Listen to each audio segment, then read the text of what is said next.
Hello my turtlings and welcome to a video on me upgrading my PC. I'm going to be switching out the case, I'm going to be getting a new case obviously, and upgrading some hardware in the middle of it. So let's get started with what I have bought to be able to do this project. Okay, so the first thing on my list is I am going to start with the processor. So I have bought a brand new processor. The processor is the i7-4790K. It's better than the 4770K, but a little bit much. Out of the box, it is 4 GHz straight up. It can be boosted to 4.4, so that's good.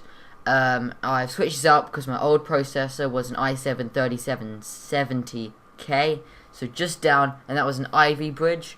And then the 4790K is in Haswell, so it's better. And the motherboard I have chose is a Haswell chipset, so that's good. So let's move on to the motherboard. So for the motherboard, I have gone for the Gigabyte Ultra Durable Z97X SLI.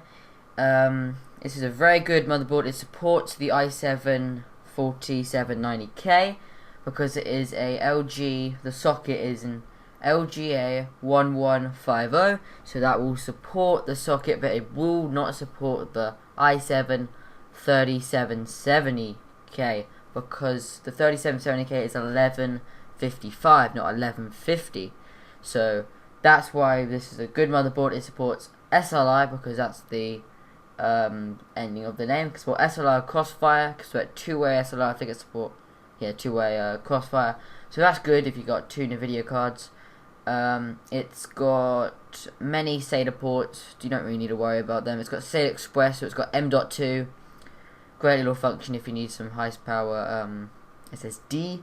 But I won't be using them because I only have just basic SSD with a 6 GB second on it for the SATA. So good motherboard for the choice, and let's move on. So as the case of my whole entire thing, I have gone for the Corsair Carbine 400R. It is a lovely case. It has got two fans on the left side panel if you're looking at it from the front, and yeah, it's got two at the front that come pre-included. It's got one at the back and two on the top, and also two at the bottom, one for the power supply to let air go through, and one because to let air out or put something there, whatever you choose. It's got four 3.5 inch bays at the front, put a DVD drive, hotspot bay, whatever you think. It's got two USB 3 on the front, a microphone, a headphone, a fire wire, that's old, power button, a LED button that will light up the two LEDs at the front, so I quite like that, and also got a power reset button on the front. Also on the very top of the case, it has also got a nice carrying handle. It can easily fit your hands in there.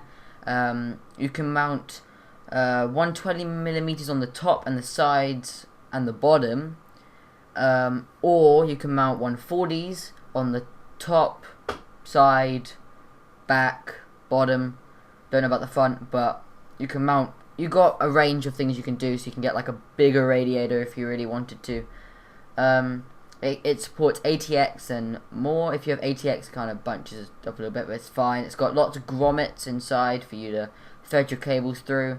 The two side panels bulge out for you to be able to do nice cable management and have tall heat sinks. So that's the case I have got. Let's move on. For the power supply, I am using the power supply that was in my old PC. It is the CX600M by Corsair. It is a 600 watt power supply. For the drives for the PC, so my boot drive is going to be an SSD. It is the Intel 530 series, I think. Yeah, it's a 120 gigabyte SSD. I'm using my old 2TB hard drive and also another 2TB hard drive for backup. For my CPU cooler, I have gone with a liquid cooler. I've gone for the Corsair H100i. It's not the H100. The H100i has got Corsair Link, so I'm not going to use that software anyway, but this looks a lot nicer when it's on your PC than I think of the H100. So that's my liquid cooler. For the graphics card, I'm using the old one in my system. It is the GTX 760.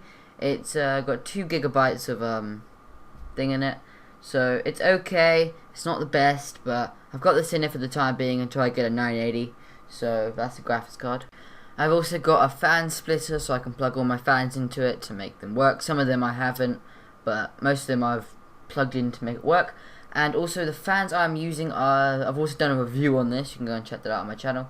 It's the Noctua NFF12 PWM fans. They're 20mm premium fans, so they're decent. They're not going to be the 140mm that can fit in the case, but that's the fans I'm using, so it works with my radiator and everything. To cover the fans, I have gone for a dust filter. It's just a 120mm, gone for 4 of them, so I can keep my case nice and dust free. I've also gone for some thermal paste. It's the MX4 thermal paste, so pretty good for what it does. So I'm going to be putting that on the graphics card, but I will show you that in after I've told you all the parts. For internet, for Wi-Fi, I've gone for the TP-Link 450 megabytes dual band PCI Express internet thing. It's only there for a backup, just in case if anything goes wrong with my internet and my wires break or whatever. So I've got that to be able to make it work.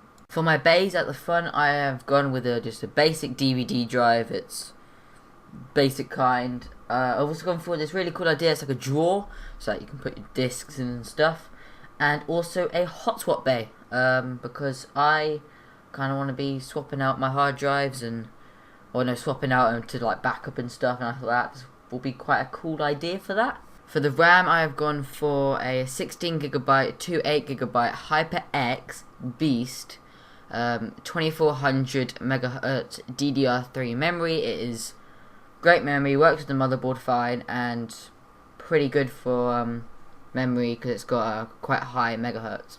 For the operating system, I have gone for Windows 7 Professional because it's better than Home Premium than from my old disc.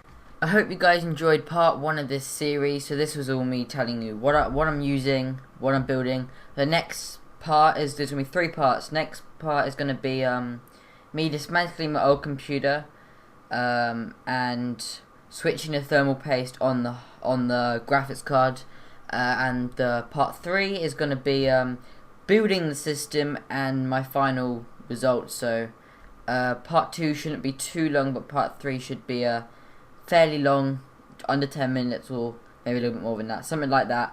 So hope you guys like the video and stay tuned for part 2 and part 3. See ya.